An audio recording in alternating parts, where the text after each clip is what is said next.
Hello guys, good afternoon. आज हामी चाहिँ घुम्न गएको छुट्टीको दिन पिरो चौवाडी भन्ने ठाउँ र हामीहरू चाहिँ त्यहाँ चराहरू हेर्न गइरहेका छौँ र हामीले चाहिँ टिकट काटेर भित्र गइसक्यौँ। चराहरू त्यसरी देखिन्छ। सुगा चाहिँ मेरो हातमा आएको छ। यहाँ चाहिँ सुगाहरूदेखि लिएर धेरै छन्, त्यो चाहिँ हामीले हेर्न सक्नुहुन्छ टिकट काटिसकेपछि। कस्तो दामी दामी चराहरू छन्।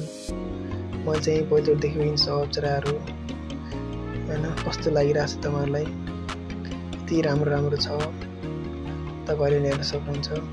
दामी दामी छ, धेरै प्रकारहरुको छन् चराचुरुङ्गीहरु चाहिँ कति दामी दामी छन्। तपाईहरु घुम्न आउन सक्नुहुन्छ। नासिक भन्नुहुन्छ भने पिरो चौवाडी जान सिकाउँथे गाडी। र यो चाहिँ तपाईले के भन्छ यसलाई थाहा छैन मलाई, तर यो चाहिँ रेल हो है। अनि यो चाहिँ सोने छ भन्ने सोने छ चरा हो। यो चाहिँ कस्तो दामी भ्यू छ। खरायोहरू चाहिँ यो चाहिँ ठुलो अलि कस्तो दामी बगैँचा रुखहरू घुम्नलाई दामी ठाउँ छ। छुट्टीको दिन हामी पनि छुट्टीको दिन नै घुम्न गएको।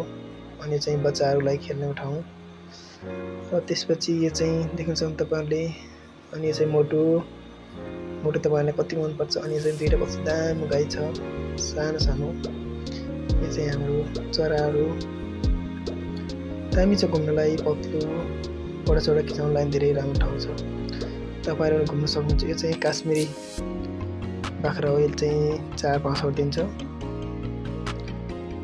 अनि देख्न सक्नुहुन्छ तपाईहरुले धेरै राम्रो राम्रो एकदम दामी बनाएको छ हेर्नलाई, घुम्नलाई। हैन ठाउँ धेरै राम्रो छ। तपाईहरु पनि घुम्न सक्नुहुन्छ।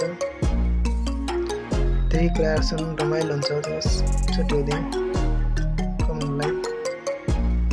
दामी छ यो पनि। यो चाहिँ ओस्ट्री भन्ने पनि छ। मात्र तपाईले 100 रुपैयाँ टिकट लाग्छ यहाँ जानलाई। 100 रुपैयाँ टिकट तपाईँ जान सक्नुहुन्छ। हेरेर मजा मस्त इन्जोय गर्न सक्नुहुन्छ। तपाईहरु पनि आउनु होला छुट्टीको दिन घुम्नलाई।